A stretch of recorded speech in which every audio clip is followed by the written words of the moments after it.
सा हम पढ़ते हैं उसका 28 और 29 को एक साथ हम पढ़ लेंगे। 28 और 29 पद को हम एक साथ हम पढ़ लेंगे। इसलिए मनुष्य अपने आप को जांच ले और इस रीति से इस रोटी में से खाए और इस कटोरे में से पिए, क्योंकि जो कोई खाते पीते समय प्रभु की देह को ना पहचाने वह इस खाने और पीने से अपने ऊपर दंड लाता है। आइए हम परमेश्वर की सहायता के लिए हम प्रार्थना करें।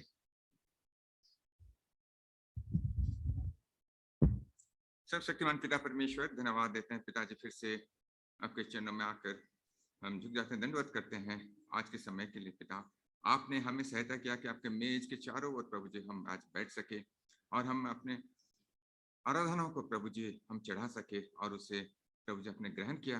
हम बहुत आभारी हैं पिताजी। मेज में भाग लेने से पहले पिताजी आप हमें अपने वचन के द्वारा हमें तैयार करें, आपके वचन के लिए द्वारा हमारे जीवन को परखने में हमें सहायता करें, ताकि हम अपने आप को जांचते हुए, अपने आप को परखते हुए योग्य तरीके से इस मेज में हम भाग ले सकें। पिताजी, आप हमारी दशा को आप जानते हैं। हम अपने आप को आपके चरणों में समर्पण कर देते हुए आज की मेज के लिए हमें तैयार करें। मैं प्रभु जी कुछ नहीं, प्रभु जी इस सेवकाई का भाग मुझे मिला उसके लिए मैं आभारी हूँ। प्रभु जी स्वर्गीय स्थानों से प्रभु जी आपकी वाणी को प्रकट करने में, आपके वचन को प्रकट करने में मुझे सहायता करे।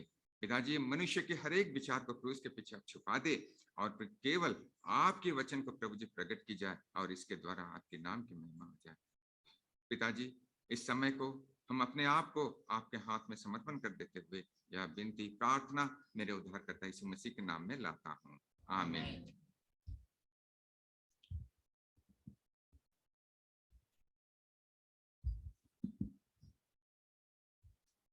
ये अच्छी बात है कि शायद कोरोना काल खत्म हो गई। गवर्नमेंट ने भी डिक्लेयर कर दिया कि अब मास्क की जरूरत नहीं है, शायद सैनिटाइजर की भी जरूरत नहीं है, उसको भी हम भूल जाएंगे। एक तो हमारी हुई 2 साल से हम लगातार इस दौर में हम गुजरे, लेकिन हम इससे भी हमें शिक्षा मिलना चाहिए और हमें इससे बहुत सारी शिक्षाएं भी मिली। ये अद्भुत बात है, ये अच्छी बात है।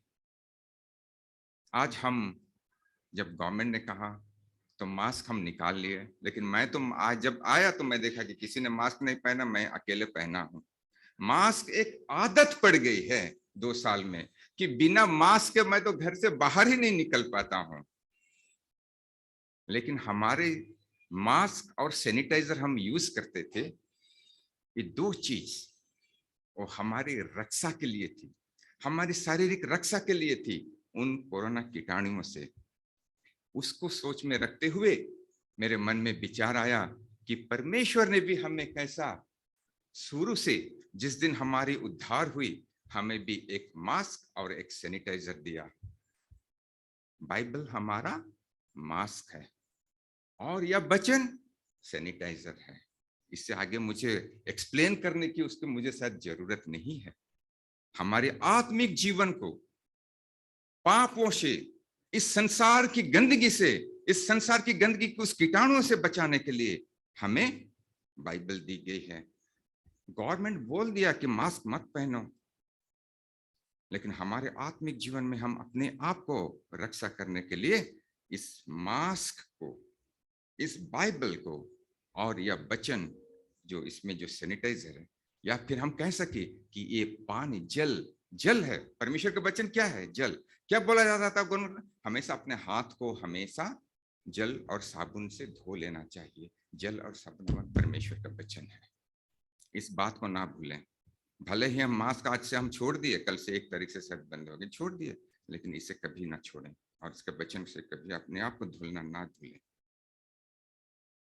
लेकिन भीड़ में जब जाएं अपनी रक्षा के लिए अभी भी मास्क पहनना उत्तम है। एक छोटा सा संदेश। अब हम जाएंगे परमेश्वर के वचन पर। यूहन्ना रचित सुसमाचार 12 अध्याय उसका 1 और 2 पद को, 1, 2, 3 इसे पढ़ने में मुझे कोई मदद करें। यूहन्ना रचित सुसमाचार 12 अध्याय 1 से लेकर के 3 पद तक। यीशु पथराव से 6 दिन पहले बैतलहम आया, जहाँ लाजर था, जिसे यीशु ने मरे हुओं में से जिलाया था। वहाँ उन्होंने उसके लिए भोजन तैयार किया और मार्था सेवा कर रही थी, और लाजर उनमें से एक था जो उसके साथ भोजन करने के लिए बैठे थे। तब मरियम ने जटामासी का आधा सेर बहुमूल्य इत्र लेकर यीशु के पांव पर डाला और अपने बालों से उसके पांव पोंछे, और इत्र की सुगंध से घर सुगंधित हो गया। यदि इस 3 वचन की भागों को शब्द ब शब्द अगर हम इसे पढ़ें, और उस पढ़ने के कारण हमें जो एक चित्र या कहें एक पिक्चर जो हमें मिलती है, उस कलीसिया को प्रकट करता है। इस वचन के भाग को हम सब जानते हैं। यहां हम एक नगर में, हम क्या एक घर को देखते हैं। उस बैतनिय्याह नगर को हम पाते हैं, और उस बैतनिय्याह का मतलब, बैतनी के मतलब नाम तो बहुत सुंदर है, लेकिन उसका अर्थ उतना ही उल्टा है। मेरा कहने का मतलब, बैतनिय्याह का मतलब है it is the house of affliction. मतलब उस घर में क्या है? दुख है, दर्द है। हाउस ऑफ एफ्लिक्शन उसको प्रकट करता है। और उस घर में कौन है? हम देखते हैं कि उस दिन उस घर में भीड़ इकट्ठी हुई है, और भीड़ में कुछ प्रमुख नामों को यहां बताया गया है। उस नाम कौन सा है? सबसे पहला कौन सा नाम आता है? लाजर का नाम आता है। इससे पहले यहां लिखा है कि मार्था सेवा कर रही थी। यहां लिखा है, हिंदी में आता है मार्था का नाम पहले आ रहा है। उसके बाद लाजर उनमें से एक था जो उसके साथ भोजन करने के लिए बैठा थे। यहां लिखा भोजन करने के लिए बैठे, तो उसमें से कौन? लाजर था, मार्था भी था, और उसी बीच में मरियम भी आती है, और यीशु के चरणों में बहुमूल्य इत्र लाकर प्रभु यीशु मसीह की वहां उपासना करती है। और हम आगे पढ़ेंगे तो हम देखेंगे कि वहां और भी व्यक्ति थे, उनका नाम मैं बाद में लूंगा। यहां मार्था का नाम आता है। मार्था कौन है? उसका चित्र क्या है? उसका सेवा करने वाली स्त्री को प्रकट करता है। मतलब सेवा करने वाली विश्वासों का वो इमेज है, चित्र है। हमारे कलीसिया में भी वही हम आते हैं, हम सेवा करते हैं। मार्था को प्रकट करता है हमारा सेवा का जीवन। आगे हम पाते हैं लाजर को। लाजर कौन है? वो मर गया था, और प्रभु यीशु मसीह ने उसे जी उठाया। वो मरा हुआ था, फिर से वो पुनरुत्थान को उसने पाया और वो जी उठा। अब हम देखेंगे कि लाजर का जीवन, इस बात को हम पीछे की ओर हम जाएं तो हम देखते हैं लाजर के बारे में कि वो मर गया था, कब्र में था। प्रभु यीशु मसीह आए, प्रभु यीशु मसीह उसको जीवन दिए, जीवित किए। वो कब्र से वो निकल आया। लेकिन लिखा हुआ है, समय ना होने के कारण पूरा हम ना देखेंगे, लिखा हुआ है कि वो जब वो निकला तो उसके देह में, उसके शरीर में कफन लिपटा हुआ था। उसके शरीर में कफन लिपटा हुआ था। इस बात को हम आगे देखते हैं कि प्रभु यीशु मसीह उसे क्या कहता है। प्रभु यीशु मसीह वहां के लोगों को आज्ञा देता है कि इसके कफन को, इसके कपड़े को निकाल दो।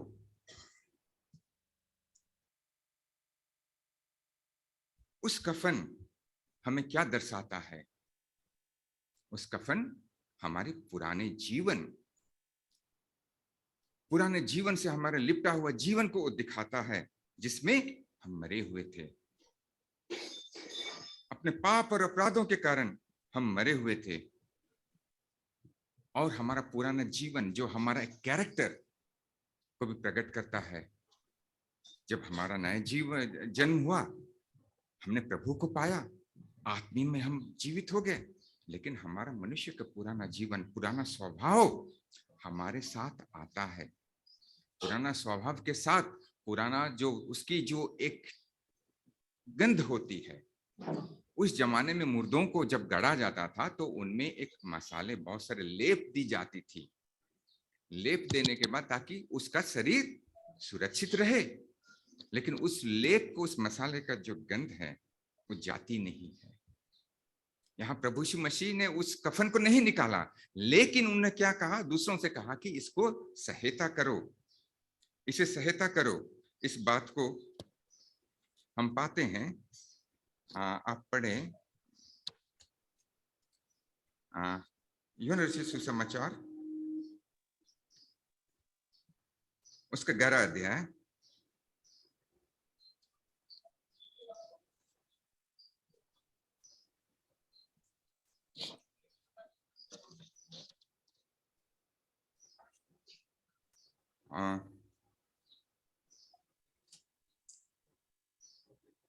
हाँ उसको जस्ट किसी को मिला तो जल्दी से निकाले।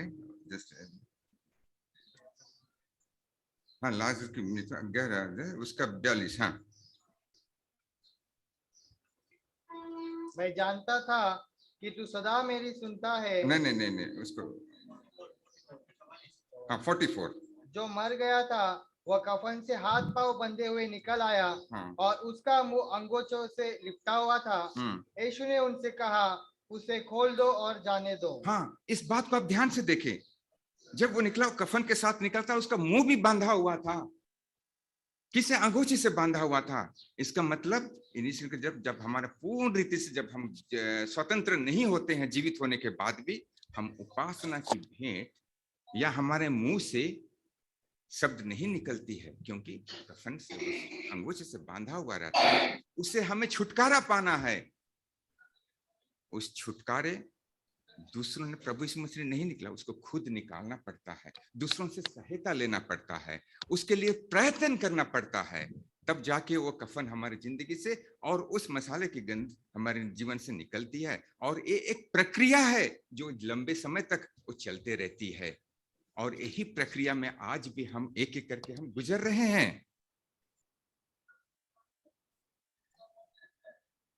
यहाँ पे आके आराधना करना, मुंह खोल के आराधना की भेंट चढ़ाना ही हमारा एक गवाही है हमारा जीवन का, कि मेरे जीवन से उस अंगोछे जो बांधा हुआ था वो निकल गया है। अब मैं स्वतंत्र हूं, मेरा मुंह आज खुला है, मैं आज परमेश्वर की स्तुति और उसकी आराधना मैं कर सकता हूं। और हमारे जीवन में दूसरों की सहायता करें। वो सहायता क्या होता है? प्रार्थना के द्वारा, दूसरों की प्रार्थना, कलीसिया की प्रार्थना के द्वारा हम उससे छुटकारा पाते जाते हैं, और उस कफन से हमें मुक्ति मिलती है। तब हम आगे बढ़ते हैं अपने आत्मिक जीवन में। प्रियो, उस छुटकारे पाना, उस कफन से छुटकारा पाना ही सैंक्टिफिकेशन, हमारी जीवन की शुद्धिकरण को प्रकट करता है। और शुद्धिकरण एक दिन में नहीं होता है, 2 दिन में नहीं होता है। शुद्धिकरण का प्रक्रिया हमारी जीवन जब तक प्रभु का आने का दिन नहीं होता है, या जब तक हम इस शरीर को छोड़ के हम जब नहीं जाते, तब तक हमारे जीवन में सैंक्टिफिकेशन, शुद्धिकरण की प्रक्रिया लगातार बनी रहेगी। और इस पे हमें लगातार हमें जाना है। इसीलिए हमारे बीच में आज मेज को रखा गया है, ताकि हम अपने जीवन में हम झांक कर देखें, परख कर देखें, अपने आप को जांच कर देखें कि मेरे जीवन में वही पुराना कफन तो अभी तक नहीं है, उसका अंश तो आज मेरे जीवन में, मेरे शरीर में, मेरे शरीर में नहीं है, मेरे जीवन में नहीं है। तो उस बात को हमें अपने आप को परखना होगा। उस कफन को आज कोई नहीं देख सकता, उस मुंह पे बंधे हुए हमारे अंगूठे को कोई नहीं देख सकता। यदि कुछ ऐसे कोई रोकने वाली वस्तु हमारे जीवन में है, तो उसे हमें यहाँ छोड़ना होगा। और मेज हमारे लिए उसमें भाग लेना या कोई एक परंपरा नहीं है, लेकिन उस पे अपने आप को जांचने परखते हुए अपने आप के लिए एक गवाही है। वो इट इज ए टेस्टिमनी कि इसमें मैं भाग ले रहा हूं। इसका कारण मेरे जीवन से मैं कफन को मैं हटा रहा हूं, मेरे मुंह में बंधा हुआ अंगोछे को मैं निकाल रहा हूं। प्रियो, ये मैच में भाग लेने का अधिकार सबों को नहीं मिला है। जिनकी उद्धार हुई है केवल उनको दी गई है। यह एक मेज जो साधारण मेज नहीं है, एक छोटी सी मेज है, लकड़ी से बनी हुई है, कोई टुकड़े लकड़ी से, लेकिन परमेश्वर का वचन इसे कहता है कि या वो जो है ये साधारण मेज नहीं है, लेकिन राजा का मेज है, द किंग्स टेबल। और इसको समझने के लिए हमें मत्ती रचित सुसमाचार, माफ कीजिए, लूका रचित सुसमाचार उसका 14 अध्याय 15 पद को पढ़े। उसके साथ भोजन करने वालों में से एक ने ये बातें सुनकर उससे कहा, धन्य है वह जो परमेश्वर के राज्य में रोटी खाएगा। हाँ, इस दृष्टांत में यदि हम पूरा पढ़े, समय नहीं है, लेकिन यहाँ वो राजा का घर में भोज हो रहा है, और उस राजा का घर में जो मेज है और उस मेज में से जो खाता है वो क्या है? धन्य है। केवल हम कितने धन्य है इस बात को समझना है कि हम राजा की मेज से हम भोज कर रहे हैं, और उसका अधिकार केवल मुझे मिला है, आपको मिली है। क्यों मिला है? प्रभु यीशु मसीह में हमें मिला है। प्रभु यीशु मसीह में उद्धार के कारण हमें दी गई है, ताकि हम अपने आप को यहाँ उस मेज में भाग लेने के द्वारा, भोजन करने के द्वारा हम प्रभु में हम आगे बढ़ें, हमारी गवाही को हम ठीक ठाक करें, हमारा लंगड़ापन को हम छिपाएं। इस बात को समझने के लिए हम एक कैरेक्टर जो हम जानते हैं, पुराना नियम में हम पाते हैं, उस कैरेक्टर को हम पाते हैं मेफीबोशेत के बारे में। मेफीबोशेत के बारे में हम जानते हैं दूसरा शमूएल की किताब उसका 9 अध्याय, दूसरा शमूएल की किताब उसका 9 अध्याय को यदि हम पढ़े तो वहां मेफीबोशेत के बारे में हम पाते हैं। और इस मैं उसके विस्तार से मैं नहीं जाना चाहता हूं, क्योंकि हमारे पास समय नहीं है, लेकिन उसके बारे में हम सब कुछ जानते हैं कि मेफीबोशेत कौन था। मेफीबोशेत शाऊल राजा का पोता था, और उसका पिता योनाथान, आई थिंक योनाथान था, और योनाथान और डेविड में दाऊद राजा दोनों बहुत गहरे मित्र थे, गहरे मित्र थे। और अब दाऊद योनाथान के कारण अब भी उसको प्रीति दिखाना चाहता है। अब शाऊल का राज चले गया, अब दाऊद राजा बन गया, लेकिन दाऊद शाऊल का घराना अब बहुत गरीबी में चली गई, दरिद्रता में वो लोग चले गए। और उस समय उस योनातान के उस परिवार में से आप दाऊद किसी को प्रीति दिखाना चाहता है, तब उसे कौन मिलता है? मेफीबोशेत मिल जाता है। और मेफीबोशेत क्या था? लंगड़ा था, हम जानते हैं। अब दाऊद उसे अपना प्रीति दिखाने के लिए मेफीबोशेत को लोदेबार से यरूशलेम की उस राजमहल पे बुलाता है, और राजमहल में रहने का अधिकार देता है, और उस राजा का मेज में, उस राज मेज में भाग लेने का अधिकार उसे देता है। एक दरिद्र मनुष्य अब महल में आप वो आके रह रहा है, और राजा के मेज में वो भोजन कर रहा है। मेफीबोशेत लगातार एक दिन के लिए नहीं बुलाया गया।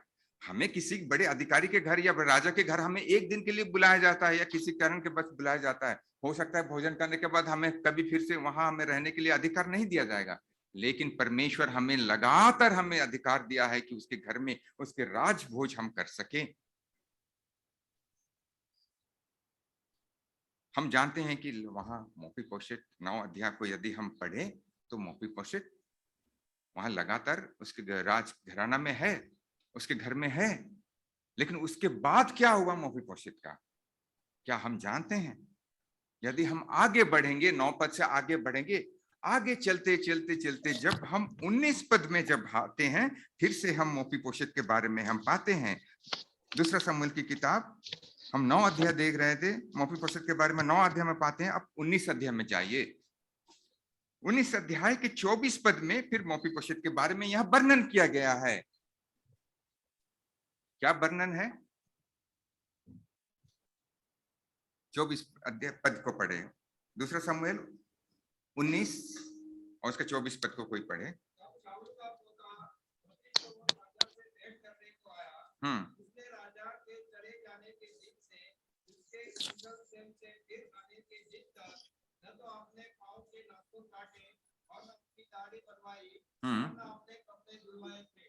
हाँ, यहाँ पर अब हम देखते हैं कि मोफीपोशेत और उस राजभवन में नहीं है, कहीं नहीं लिखा होगा। अब उसको किसने निकाला? या खुद छोड़ के उस राजभवन में चले गया? इस बात को समझने के लिए फिर से हमें उसके पीछे हमें जाना पड़ेगा। तो हम पाते हैं कि दाऊद का राजा, इसी बीच में दाऊद राजा का बेटा कौन? अबसलोम। अबसलोम अब क्या होता है कि वो राज करने लगता है। जब राज करने लगता है तो डेविड राजमहल, दाऊद राजमहल को छोड़ के चले जाता है, क्योंकि अबसलोम अपने पिता को वहां रखना नहीं चाहता है। वो राजकीय इशू है। अब छुप के वो चले जाता है, छुप के रहता है। जब अबसलोम की मृत्यु हो जाती है तो फिर से राजा दाऊद अपने महल पे लौटता है। जब राजा दाऊद अपने महल पे लौटता है तब अबसलोम, ये मोफीपोशेत दाऊद राजा को भेंट करने के लिए फिर से उस राजमहल पे आता है। तब ये जो 24 पद को जब दोनों की मुलाकात होती है बहुत दिनों के बाद, तब क्या होता है? क्या लिखा गया है यहाँ पे? फिर से 24 को पढ़े।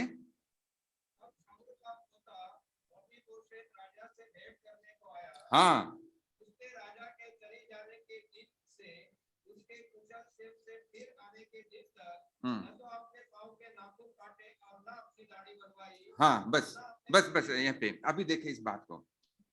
जब उसने उस राजमहल को छोड़ा और अपने पुराने स्थान पे जब चले गया और राजा दाऊद का इंतजार कर रहा था कि जब कब आए, तब तक उसने अपना ध्यान नहीं रखा। क्या लिखा है? ना उसने अपने बाल कटवाए, ना अपनी दाढ़ी बनवाई, या उसकी नाखून खुद ने काटा। क्यों उसने ऐसा किया? क्या हमें इस बात से हमें शिक्षा मिलती है कि जब वो अकेले था, जब राजा दाऊद चले गया था, तो उसने अपना ख्याल नहीं रखा। दाऊद राजा को इंतजार करता रहा। संसार, अपने शरीर की वस्तुओं से या उसकी लालसाओं से वो अपने आप को दूर रखा। हमारे जीवन में भी प्रियो, आज प्रभु यीशु मसीह हमारे बीच में नहीं है। हमारे बीच में उनका पवित्र आत्मा हमारे बीच में है। वो भी हमारे पवित्र आत्मा में आज हमारे साथ में है। लेकिन प्रभु यीशु मसीह हमारे लिए मारे गए, गाड़े गए, तीसरे दिन जी उठे और स्वर्ग पर चढ़ गए। अभी वो स्वर्ग पे हैं, वो चले गए हैं। लेकिन क्या कह के गए हैं कि मैं शीघ्र आने वाला हूं। इन दिनों में हमने बहुत सारे मैसेजेस सुने। कोरोना काल के दिनों में अंत में क्या होगा उसके बारे में हमने बहुत सारे मैसेज, प्रभु बहुत शीघ्र आने वाले हैं, ये बात सच्चाई है। उसके सारे चिन्हों को प्रकट की जा रही है। यही उसके प्रमाण है कि प्रभु यीशु मसीह आ रहे हैं, शीघ्र आएंगे। यहाँ पे मोफीपोशेत भी जानता था कि मेरा राजा दाऊद वो आने वाला है, उसकी इंतजार मैं करूंगा। दुनिया की कोई बातों को मैं परवाह नहीं करूंगा, मेरे शारीरिक बातों को मैं परवाह नहीं करूंगा। मेरा राजा मेरे लिए महान है, मेरा उद्धार करता है। मुझ जैसे तुच्छ मनुष्य को उसने मुझे उस लोदेबार से लाकर उस यरूशलेम में मुझे रखा और उसके मेज में खाने के अधिकार मुझे दिया, राज भवन में रहने का अधिकार दिया। कितनी बड़ी बात है। मेरा राजा कब आएगा उसके इंतजार करते करते उसने दाढ़ी बढ़ा ली, नाखून नहीं काटे, अपना केयर नहीं किया। जब राजा आया उसे भेंट करने के लिए आया। 25 पद,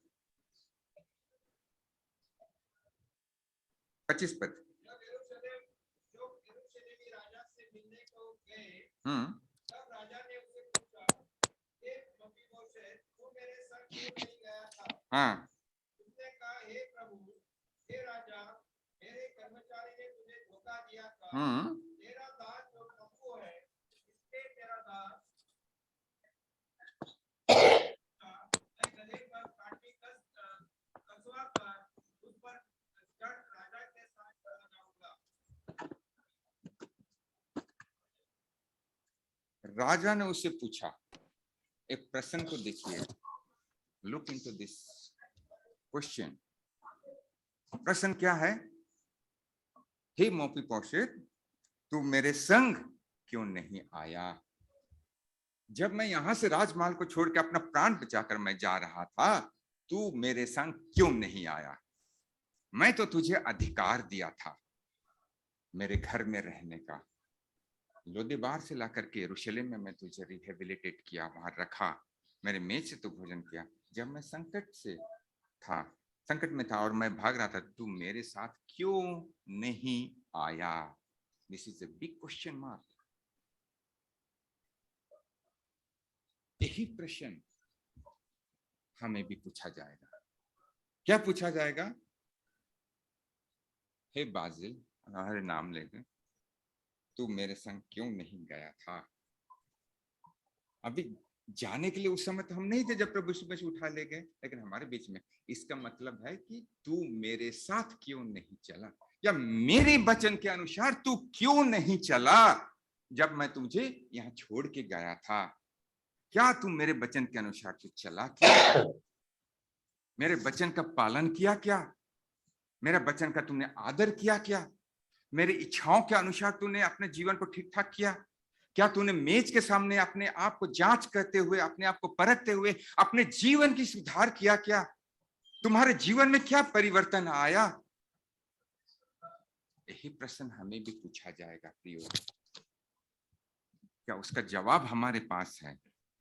क्या उस जवाब हमारे पास तैयार है?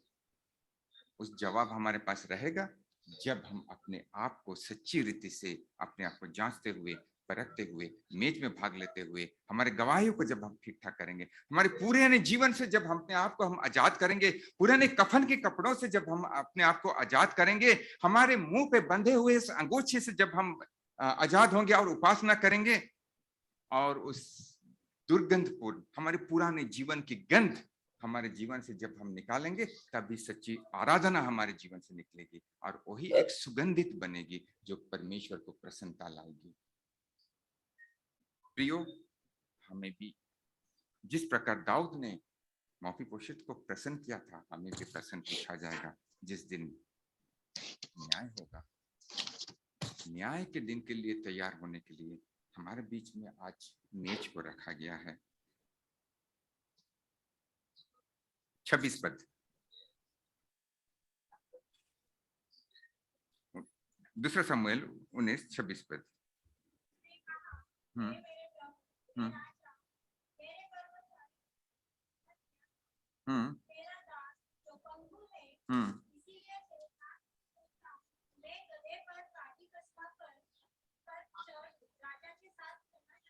हम्म।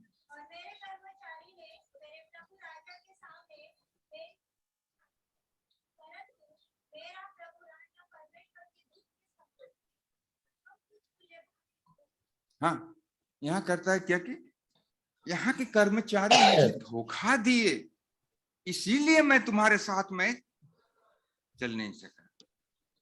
प्रियो, हमारे जीवन में भी बहुत सारे लोग धोखा देंगे, हो सकता है अपने घर से, अपने परिवार से, अपने कुटुंब से, अपने दूसरे भाइयों से धोखा मिले। और क्या कहता है कि दूसरा का एक तो कहना उन्होंने मुझे धोखा दिया, दूसरा मैं पांव से मैं पंगु हूं, लंगड़ा हूं। हमारा जीवन के लंगड़ापन हमारे साथ हमेशा रहेगा, लेकिन उसके उपाय हमारे को दिया गया है।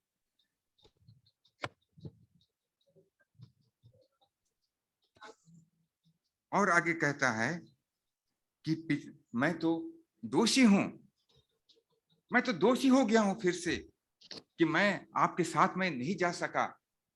अंत में मौलवी प्रसाद कहता है और जो कुछ तुझे भय वो ही कर, अब तू न्याय कर कि मैं जो मेरा जो फेलियर है मैं आपके साथ नहीं जा, आप न्याय कर सकते हैं। हमारा परमेश्वर हमारे दुर्बलताओं को जानता है। यदि हमारे दुर्बलताओं के कारण परमेश्वर आज यदि हमें दंड दे तो उसका दंड का क्या असर होगा, उसका प्रतिफल क्या होगा, हम सब जानते हैं। हम क्या, हमारी दशा को प्रभु जानता है। लेकिन हमारा परमेश्वर विश्वास योग्य है, करुणामय है, क्षमा करने वाला परमेश्वर है। जब हम आते हैं, पश्चाताप करते हैं, पापों को मान लेते हैं, अपने आप को जांचते हैं, तो हमें प्रभु हमें क्षमा करता है, हमें नए जीवन देता है, नए जीवन से हमें परिपूर्ण करता है और उसके आने के दिन के लिए तैयार करता है। आगे हम देखेंगे कि 28 को पद को पढ़े।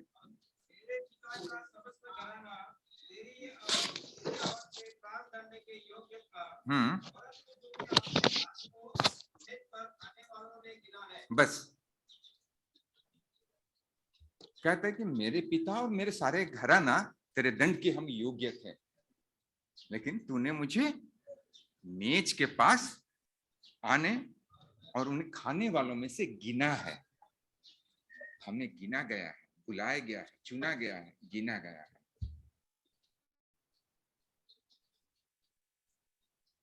उनतीस पद। राजा ने उससे कहा, वो अपनी बात की चर्चा क्यों करता रहता है? मेरी आज्ञा यह है कि उस भूमि को तुम और सीबा दोनों आपस में बांट दो। मफीबोशेत ने राजा से कहा, मेरा प्रभु राजा जो कुशल से अपने घर आया है, इसलिए सीबा ही सब कुछ ले ले। हाँ, दाऊद राजा अभी मफीबोशेत से कहता है कि मैं तुझे फिर से इतनी धन संपत्ति जमीन में तुझे दे रहा हूं, तू और सीबा इसे की भागीदारी हो। अब यहाँ सीबा कौन है? वही व्यक्ति है जिसने मफीबोशेत के बारे में दाऊद राजा को कहा था। मफीबोशेत ने बहुत ही विश्वास योग्य एक दास था जो राजमहल में काम कर रहा था, सेवा कर रहा था। और वो कौन था? वो साउल राजा के भी महल में वो काम कर रहा था, उसका भी वो वहां सेवा कर रहा था। और वहां साउल राजा के भी सेवा किया और अब दाऊद राजा के भी सेवा कर रहा है। और दाऊद राजा उसका प्रतिफल, उसको एक सच्ची बात कहने का जो प्रतिफल और मफीबोशेत के बारे में कहने का प्रतिफल अभी बहुत सारे धन संपत्ति देकर उसे आदर कर रहा है। मैं इतने सारी जमीन तुम दोनों ले लो, मतलब सीबा और मफीबोशेत तुम दोनों ले लो, ये तुम्हारा अधिकार है। लेकिन मफीबोशेत वहां क्या कहता है कि राजा, आपने मुझे इतनी बड़ी अधिकार दिया है कि आपके राजमहल में मैं रहूं और उस राज की मेज, राजा की मेज से मैं नित्य मैं भोजन कर रहा हूं, और मुझे इन वस्तुओं की, इन जमीन, इन धन दौलत, इस संसार की चीजों से मुझे कोई लालच नहीं है, इसकी मेरा कोई आवश्यकता नहीं है। इसे तू क्या कर, इसे तू सीबा को दे दे, बस मेरी आनंद यही है कि मैं नित्य इस राजा की मेज में से, राजा के महल में से रहते हुए मैं भोजन कर सकूं। यही इच्छा क्या आप और हमारे आज है? यही उत्साह, यही आनंद क्या हमारे जीवन में आज भी है? मफीबोशेत के जीवन से हमें इस बात को सीखना है कि आज हमें मेज में से कैसा भाग लेना है, इस राजा का मेज को कैसा आदर करना है। प्रियो, प्रभु का आने का दिन बहुत निकट है। आ रहे हैं, निश्चय आ रहे हैं, आज नहीं तो कल वो आ रहे हैं। उसके समय कोई नहीं जानता, लेकिन हमें सदा तैयार रहना था। मोती कोशिश के समान हम अपने जीवन को रोज हम ठीक ठाक करेंगे, और इसे हम लगातार हम इसमें हम बढ़ते जाएंगे। समय हो गया है, बहुत ज्यादा समय नहीं लूंगा। वचन की और एक भाग को हम पढ़कर हम अंत करेंगे।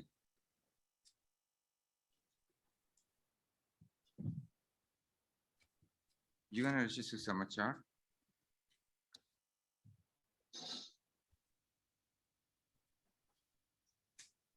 इसका 14 अध्याय, इसका 14 अध्याय।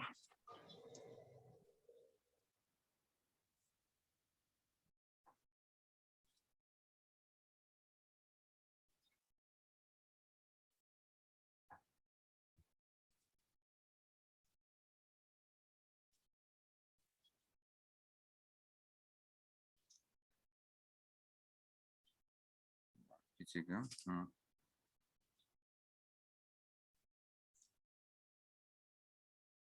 या उसका जस्ट एक मिनट में उसका मार्क में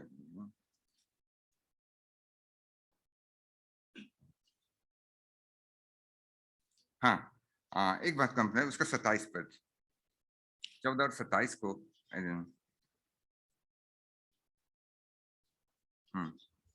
27। मैं तुम्हें शांति दिए जाता हूँ, अपनी शांति तुम्हें देता हूँ, जैसे संसार देता है मैं तुम्हें नहीं देता। तुम्हारा मन व्याकुल ना हो, ना डरे। प्रियो, हमारे जीवन की परिस्थितियों में से जो कुछ भी है, हम परमेश्वर हमें अपनी आत्मा के द्वारा हमें वो स्वर्गीय शांति हमें देना चाहता है। उसकी परमेश्वर की शांति केवल प्रभु के घर में, उसके घर में, उसके मेज में भोजन करते हुए हमें मिलता है।